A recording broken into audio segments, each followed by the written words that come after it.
السلام علیکم، یہ ہے GB2 نیوز اور میں ہوں ذاکر جان بلتی۔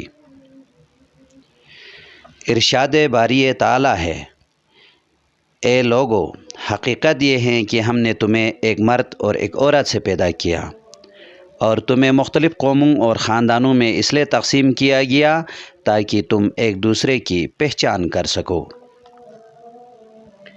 در حقیقت اللہ کے نزدیک تم میں سب سے عزت والا وہ ہے جو تم میں سب سے زیادہ متقی ہو۔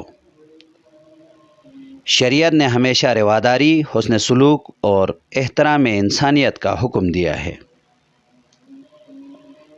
اسلام دین فطرت ہے اور زندگی گزارنے کے اس طریقے کا نام ہے جو خاتم النبیین سے پہلے بھی انبیاء کرام علیہم السلام کا تھا اور بعد میں آنے والی تمام انسانیت کا رہے گا۔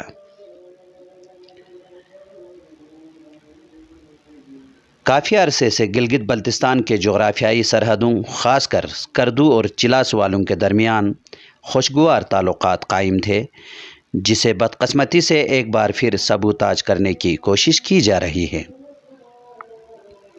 ایسے میں یہاں چلاس تا کردو تک کے علماء کرام اور صاحبان محراب و منبر پہ بڑی ذمہ داری عائد ہوتی ہیں کہ وہ ان علاقوں کی مجموعی امن و سلامتی کے لیے کردار ادا کریں۔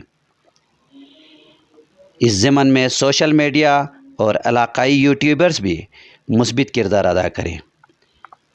یاد رہیے، ہماری جغرافیائی، سیاسی اور سماجی اقدار سیم ہیں، اور سب سے بڑھ کر ایک انسانی معاشرے کی ترقی پذیر ہونے اور مضبوط ہونے کا اصل معیار شفقت، محبت اور اسلامی و اخلاقی اقدار ہے۔